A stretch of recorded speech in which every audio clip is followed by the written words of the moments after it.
안녕하세요. 오늘 저희가 함께 깊이 파고들 자료는 케어유스의 김영래 편집장이 쓴 칼럼입니다. 장수는 준비된 자에게만 축복이다. 사실 제목만 들으면 좀 섬뜩하게 들릴 수도 있는데요.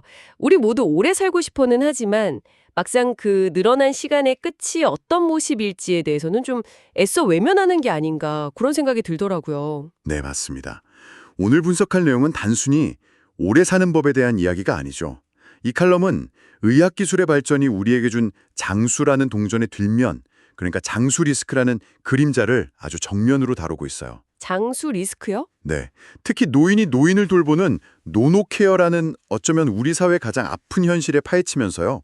이 문제가 더 이상 정말 남의 일이 아니라고 경고하고 있습니다. 그렇죠. 그래서 오늘 저희의 목표는 이 칼럼을 통해서 100세 시대의 현실을 한번 제대로 보고 어떻게든 되겠지 하는 그런 막연한 생각에서 벗어나는 겁니다. 무엇을 어떻게 준비해야 하는지 그 구체적인 방향을 함께 찾아보는 거죠. 자, 그럼 한번 제대로 마주해 볼까요? 칼럼의 시작부터가 아주 강렬합니다.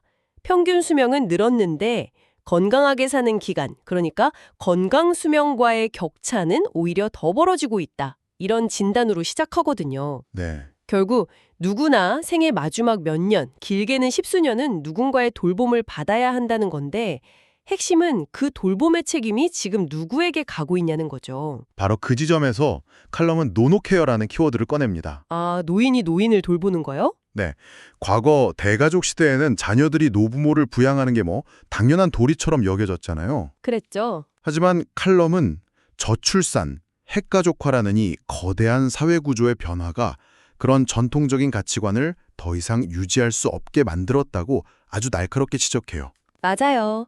당장 자녀 세대만 해도 자기 가정을 꾸리고 생계를 유지하는 것만으로도 사실 벅찬 게 현실이니까요. 그렇죠. 물리적으로나 경제적으로 부모님을 온전히 책임지기는 어려운 상황이 된 거죠. 네. 그럼 결국 아픈 노인의 곁을 지키는 사람은 누가 남는가? 칼럼의 답은 똑같이 나이 들고 쇠약해진 배우자뿐이라는 겁니다. 와, 이게 바로 노노케어가 이제는 아주 보편적인 사회 현상이 된 배경이라고 설명하고 있어요. 듣고 보니 정말 좀 암담하게 느껴지는데요. 그럼 이런 현실을 정부는 그냥 손 놓고 보고만 있는 건가요? 뭔가 대책 같은 게 있긴 한 건지 궁금해지네요. 아주 중요한 질문입니다. 칼럼에서도 바로 그 지점을 다루고 있습니다. 정부도 이 문제의 심각성을 알고 새로운 정책을 내놨거든요.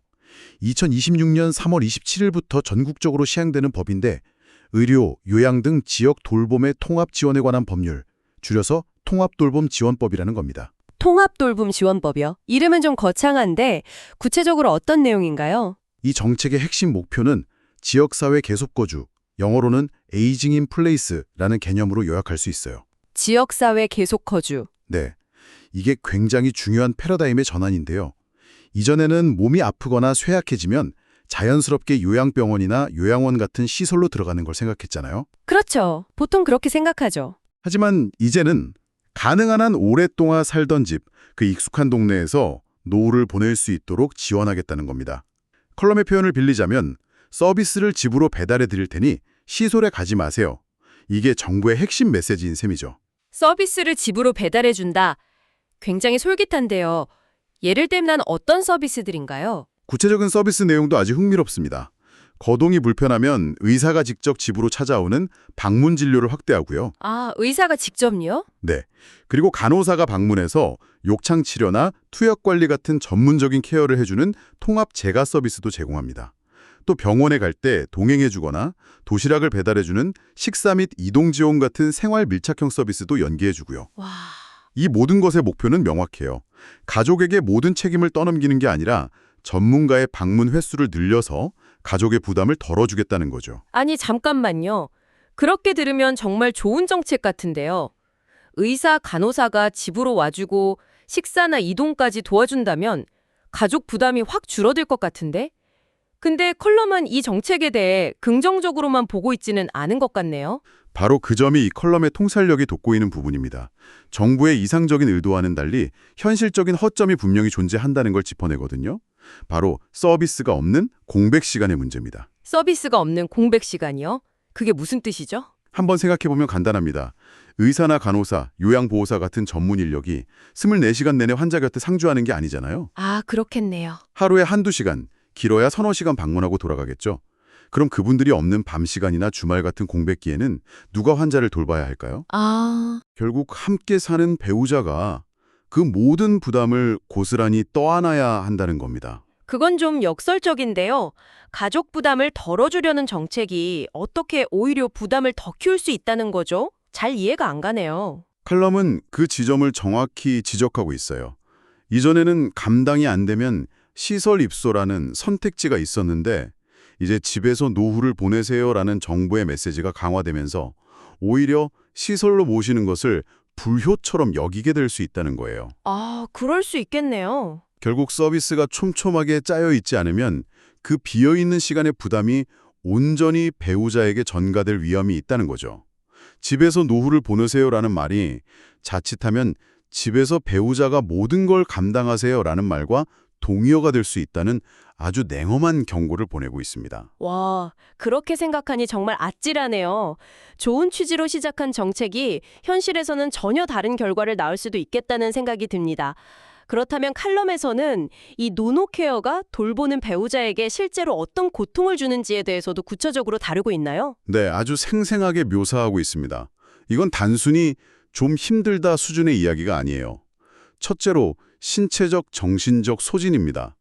전문적인 요양훈련을 받지 않은 70대, 80대 노인이 치매나 중증 질환을 앓는 배우자를 24시간 수발하는 것. 칼럼은 이걸 조용한 학대나 다름없는 심각한 위기 상황이라고까지 표현합니다. 위기 상황이요? 네, 자신의 건강은 돌볼 겨를도 없이 잠도 제대로 못 자면서 배우자의 대소변을 받아내고 또 혼란스러운 정신 상태를 온전히 감당해야 하는 그 과정에서 겪는 소모는 상상을 초월한다는 거죠. 그리고 컬럼에서 언급된 사전 사별 비애라는 표현이 정말 가슴에 와서 박히더라고요. 살아있는 배우자를 보면서 미리 애도를 경험한다는 건데, 와, 이 단어는 정말 처음 들어보지만 그 고통이 어떤 건지 확 와닿네요. 그렇죠. 사랑하는 배우자가 분명히 내 곁에 살아있는데 질병으로 인해서 그 사람의 인격과 기억이 서서히 붕괴되어가는 과정을 옆에서 속수무책으로 지켜봐야 하는 그런 극심한 정서적 고통을 의미하는 용어입니다. 어제는 나를 알아봤는데 오늘은 못 알아보고. 네, 함께 쌓아온 수십 년의 추억이 조금씩 사라지는 걸 보는 거죠. 이건 정말 상상하기 힘든 고통입니다. 그래서 컬럼은 이런 참혹한 현실을 그래도 부부니까 사랑으로 이겨내야지 같은 막연한 말로 미화해서는 절대 안 된다고 강하게 경고합니다. 그건 정말 사랑하는 사람이 겉에 있는데도 점점 낯선 사람이 되어가는 걸 지켜봐야 한다는 거잖아요. 상상만 해도 가슴이 아프네요. 그런데 이런 정신적인 고통 말고도 아주 현실적인 문제가 또 있죠. 바로 돈 문제입니다. 맞습니다. 컬럼은 긴 병에 효자 없다는 옛말을 이제는 긴 병에 파산 없는 부부 없다로 바꿔야 할 실정이라고 말합니다. 와, 월 수백만 원에서 상태가 심각하면 1,000만 원을 훌쩍 넘는 요양 비용을 은퇴한 노인 가구가 어떻게 감당할 수 있겠어요. 그렇죠. 평생 성실하게 일해서 마련한 집 한 채와 얼마 안 되는 노후 자금이 배우자의 간병비로 순식간에 사라지는 게 지금의 현실이라고 지적합니다. 흔히들 나라에서 도와주겠지라고 생각할 수도 있잖아요. 공적부조 같은 국가 지원을 받으면 되지 않느냐고 말이죠. 날카롭게 꼬집습니다. 결론부터 말하면 그 문턱이 너무 높다는 겁니다. 칼럼에 따르면 공적 부조의 수혜를 받기 위해서는 사실상 가진 재산을 거의 다 소진해서 경제적 능력을 완전히 상실했다는 걸 증명해야 하는 수준이라고 해요. 아, 정말요? 네, 오히려 시니어들의 어려움을 더 가중시키는 거죠. 정말 벼랑 끝까지 몰려서 모든 걸 잃어야만 최소한의 도움을 받을 수 있는 구조라는 겁니다. 이렇게 듣고 보니 정말 막막하게 느껴지는데요. 개인의 힘으로는 도저히 감당할 수 없는 거대한 벽 앞에 선 기분입니다. 칼럼이 문제 제기만 하고 끝나는 건 아니죠. 뭔가 해결책도 제시하고 있나요? 물론입니다. 이 칼럼의 진짜 가치는 이 암담한 현실 분석에서 그치지 않고 아주 구체적인 대안을 제시하는 데 있습니다. 핵심은 국가가 모든 걸 해결해 줄 것이라는 막연한 기대에서 벗어나야 한다는 거예요. 아주 보수적이고 냉철한 시각으로 이 문제에 접근해야 한다는 거죠. 그리고 3가지 구체적인 준비를 제안합니다. 첫 번째 제언이 뭔가요? 시니어 스스로가 본인 노후 돌봄의 1차적 책임자임을 명확히 인식해야 한다는 겁니다. 1차적 책임자. 네, 이건 단순히 자녀에게 짐이 되지 않겠다는 그런 감정적인 다짐을 넘어서는 이야기예요. 아주 구체적인 재정 계획이 반드시 따라야 한다는 거죠. 즉, 아직 건강하고 판단력이 온전할 때 내 자산 규모 내에서 감당 가능한 돌봄의 수준과 범위가 어느 정도인지를 현실적으로 계산하고 계획해두라는 겁니다. 아, 막연히 어떻게든 되겠지가 아니라 내 자산으로는 이 정도 수준의 요양원까지 가능하다. 혹은 이 정도의 재가 서비스를 몇 년간 이용할 수 있다와 같이 숫자로 확인해보라는 강력한 주문이에요. 물론 개인이 책임져야 한다는 점은 동의합니다. 하지만 모든 걸 개인의 준비 탓으로만 돌리는 건 좀 가혹하게 들리기도 해요. 갑작스러운 사고나 예상치 못한 질병처럼 개인이 통제할 수 없는 변수도 많지 않나요? 좋은 지적입니다. 칼럼도 모든 책임을 개인에게만 떠넘기자는 이야기는 아니에요. 다만 국가의 지원에는 한계가 명확하니 최소한 내가 통제할 수 있는 부분에 대해서는 최선을 다해 계획을 세워야 한다는 점을 강조하는 거죠. 그리고 그 계획을 세우는 과정에서 자연스럽게 두 번째 제언으로 이어집니다. 두 번째 제언이요? 네, 어쩌면 가장 중요하지만 가장 어려운 부분일지도 모르겠습니다. 바로 부부간의 솔직하고 용기 있는 사전 협의가 필수적이라는 겁니다. 아, 사전 협의. 네, 예기치 않게 치매나 중풍 같은 상황에 닥쳤을 때를 대비해서 예를 들면 연명 치료를 할지 말지, 집에서 돌봄을 받을지, 아니면 시설로 갈지, 그리고 남은 재산 관리는 누가 어떻게 할 것인지 등에 대해 미리 합의하고 더 나아가 이를 문서로 남겨두라는 조언입니다. 사실 그런 대화를 꺼내는 것 자체가 왠지 불길한 이야기를 하는 것 같아서 다들 피하게 되잖아요. 당장 닥친 일도 아닌데 미리부터 그런 얘기를 하는 게 쉽지는 않을 것 같아요. 그렇죠. 하지만 칼럼은 바로 그 점을 지적합니다. 그런 대화를 피하는 것이 서로를 위하는 게 아니라는 거죠. 오히려 갑작스럽게 상황에 닥쳤을 때 남겨진 배우자가 모든 의사결정의 무게를 혼자 짊어지게 만드는 더 큰 부담을 주는 행위라고요. 그렇군요. 그래서 이런 사전 협의를 상호 간의 존엄성을 지키기 위한 합리적인 절차라고 표현합니다. 정말 사랑하기 때문에 서로의 마지막을 존중하기 때문에 반드시 나눠야 할 대화라는 겁니다. 존엄성을 지키기 위한 합리적 절차라는 말이 인상적이네요. 마지막 세 번째 제언은 개인의 차원을 넘어선 이야기일 것 같은데요. 맞습니다. 마지막 제언은 사회와 국가를 향한 메시지입니다. 국가 재정의 현실적 한계를 직시하고 지속 가능한 돌봄 시스템에 대한 사회적 합의를 이끌어내야 한다는 것입니다. 지속 가능한 시스템이요? 네, 지금처럼 저출산 고령화가 빠르게 진행되는 상황에서 무조건적인 복지 확대 주장은 결국 미래 세대에게 감당할 수 없는 빚을 떠넘기는 결과를 낳을 수 있다고 경고해요. 그럼 어떻게 하라는 거죠? 복지를 줄이라는 말인가요? 그보다는 복지의 방향을 바꾸자는 제안에 가깝습니다. 수익자 부담 원칙, 그러니까 서비스를 이용하는 사람이 비용의 일부를 부담하는 것을 기본 원칙으로 삼자는 겁니다. 대신 그렇게 확보된 재원으로 정말 도움이 필요한 저소득층이나 취약계층에 대한 필수적인 안전망은 지금보다 훨씬 더 촘촘하고 효율적으로 구축하자는 거죠. 아, 선택과 집중을 하자는 거군요. 네, 무한정 퍼주는 복지가 아니라 지속 가능성을 담보하는 스마트한 복지 시스템을 만들자는 사회적 논의를 이제 시작해야 한다고 주장하고 있습니다. 오늘 살펴본 김영래 편집장의 컬럼, 그 결론은 제목 그대로 명확하네요. 장수는 준비된 자에게만 축복이다.